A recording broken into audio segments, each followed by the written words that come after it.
Hey sunshines, if you want to see how I transform my hair from looking like this to looking like this using Dollar Tree hair products, then keep on watching.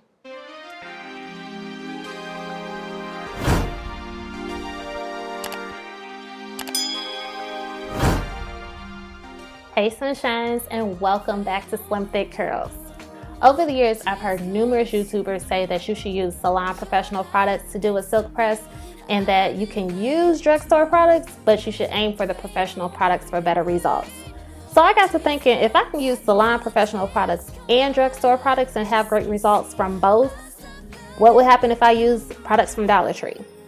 So I went to Dollar Tree and purchased a heat protectant, argan oil, hair treatment, plumping mousse, volume and body shampoo and conditioner from the Salon Selective line, and each product was literally only $1. So with tax, I paid $5.30, which is nothing compared to how much I would spend if I went to the store and bought drugstore products or salon professional products. For the rest of the tools and products, I'm using items I already have, such as my anti-duct clips, a wax stick, and I went to 2 Dollar Trees and they did not have any serums for me to purchase, so I used my Keratin Silk Infusion, and for my tools, I used my hooded dryer, my Kaposi Pencil Titanium Flat Iron, my Baby Bliss Pro TT Titanium Steam Straightener, Red Kiss Handleless Blow Dryer, and the Black Mega Wrap Strips. Now I'm starting off with an old silk press that desperately needs to be washed. So it felt so good to have the water running through my hair and hitting my scalp.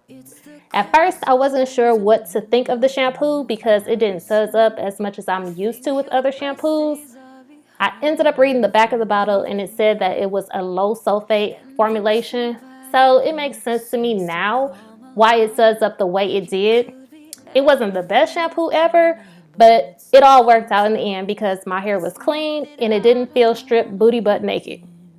And per my norm, I'm using my Lux Therapy Scalp Soother to scratch and massage my scalp while I shampoo, and it never fails to be amazing. Now it's time for the rinse out conditioner. It came out the bottle easily, but I soon found out it came out so easy because it was so runny. Now I'm not gonna lie, I was a little skeptical once I saw how runny the conditioner was, but my hair was so easy to detangle with my brush, and once I rinsed it out, my hair felt really, really soft. So this actually was one of my favorite products from this line.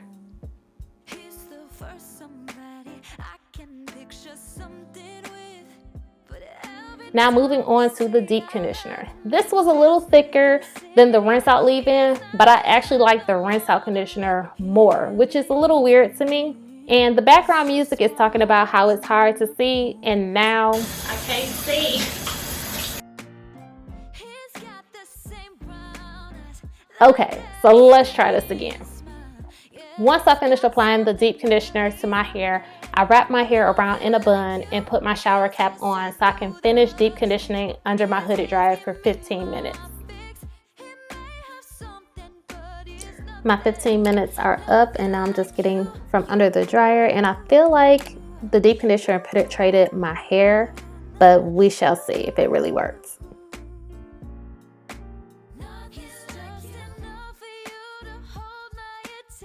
I rinsed the deep conditioner out and now my hair is still feeling good. I'm about to apply the heat protectant to my hair in sections and twist it up as I go.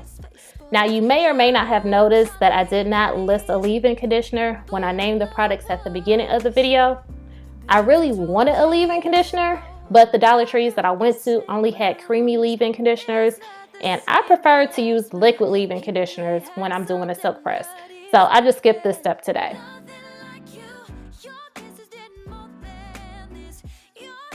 I finished applying the heat protectant all over, but I'm taking my hair back down to apply more heat protectant because I don't know anything about this brand yet. And as I said, I skipped the leave-in conditioner step. So I'm trying to add as much protection as possible. Plus the bottle says that the product is lightweight. So if that's true, the amount I'm spraying on shouldn't be a problem. Now I will say that I'm feeling the heat protectant. It was super lightweight, and I have washed my hair since recording this video, and my hair looked just like it did before I used these products, so I didn't have any new heat damage. I'm blow drying my hair with my comb attachment in sections while holding my hair somewhat tight to help get it to be as straight as possible. And then once I finished blow drying my hair, I just went back in to hit my roots a little bit better because they were a little bit puffier than what I'm used to, but I was able to get it a little bit straighter. I had to do a little body test to make sure my hair wasn't stiff, because if my hair isn't swinging when I whip my head back and forth, then that lets me know I'm about to have an issue with this silk press not being bouncy. But my hair passed the test, so we all good. I put my hair into a ponytail so that I can mold my edges with the mousse. Now typically I would apply it with my hands and smooth it out with a brush, but I couldn't find my brush anywhere, and I still don't know where it's at. And I didn't have the small little toothbrush brush that I would use to slick my edges back. So I just need to go to the store and get me another brush. But in the meantime, in between time, I had to try and work it out with a comb. I applied my 3 wrap strips and sat under the dryer for about 10 minutes. And I got this idea from another YouTuber named Tierra J. And the results weren't the best, as I wasn't able to smooth my edges out with a brush, but that's not a big deal because I gotta straighten out my edges anyways. To flat iron my hair, I'm putting a smaller drop of my Silk Infusion in my hand so that I can rub it through my hair in sections. I'm not heavy-handed with this product, but I like to make sure that I get it thoroughly rubbed through my hair. When straightening my hair, I always work in small sections, which helps me to only do 1 pass of the heat from the flat iron so that I'm not using too much heat, especially if I have to come back and also curl my hair with my flat iron. And once a small section is ready to be straightened, I just take my rat tail comb and do the chase method while making sure I'm not going too fast or too slow down my hair shaft. If I go down the hair shaft too fast, I may not get the hair as straight as I need it to be and will end up having to go back over it again. But if I go too slow, I might cause too much heat to be on my hair, and I don't want to burn my hair.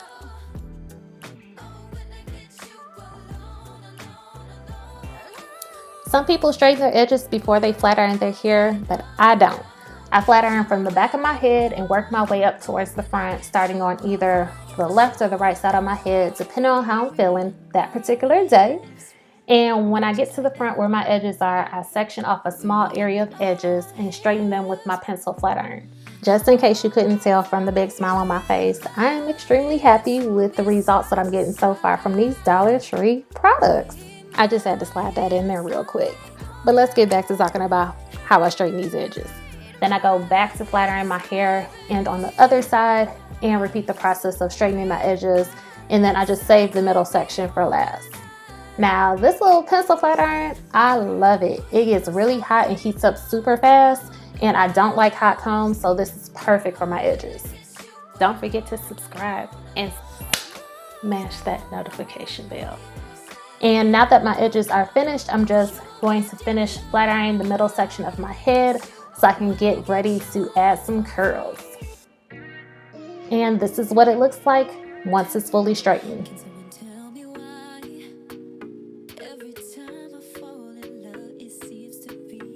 I'm going to work in sections again to curl my hair, but this time the sections will be bigger.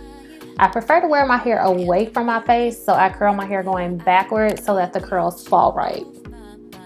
And once I finish curling the section, I wait for the curls to cool off by holding them in place in my hand. And after they are cooled off, I just pin curl the hair in place with my duck clips.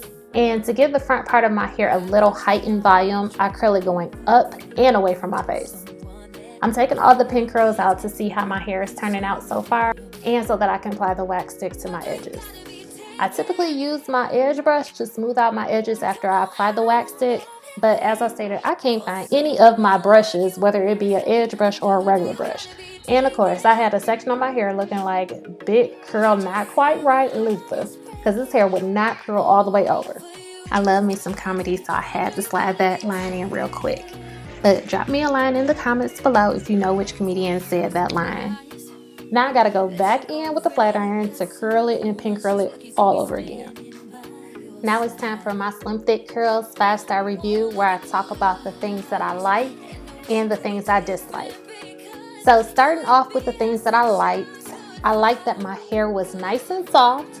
It was crunch free as advertised on the mousse bottle. My hair had a lot of body and movement. And the price for the size and ounces, you just can't beat it. Now what I disliked, and these are extremely minor dislikes, were that the conditioner was too runny. And I personally wanted more suds from the shampoo. But as I said, these are minor dislikes. Plus, I can't wait to try these products out with my cheek Keratin leave-in. So with all that being said, I gave these products a 4.8 out of 5. Now, I ain't gonna lie, it make it seem like these products worked better than salon products that I've tried in the past, because they just didn't. But they are a good alternative if you are on a strict budget, or you just don't want to spend a lot of money on salon and drugstore products, because sometimes it's all about your technique versus the products anyways. Here are my final results after I finished doing my hair. I just love all the body and movement that my hair had after I did this silk press.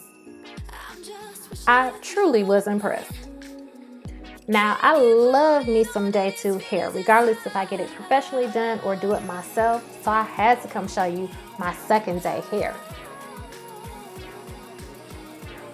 And just showing you how my hair was wrapped up at night, because I don't do anything fancy. I just throw a couple pin curls in there and call it a night, because I don't have time to be trying to be looking extra cute while I'm sleeping.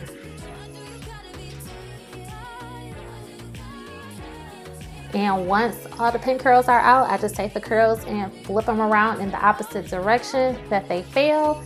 Sometimes I use a comb, sometimes I do it with my hands, but here we have it.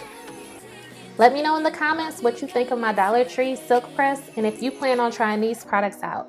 In the meantime, in between time, don't forget to like, comment, share, and subscribe to Slimthick Curls. Toodles.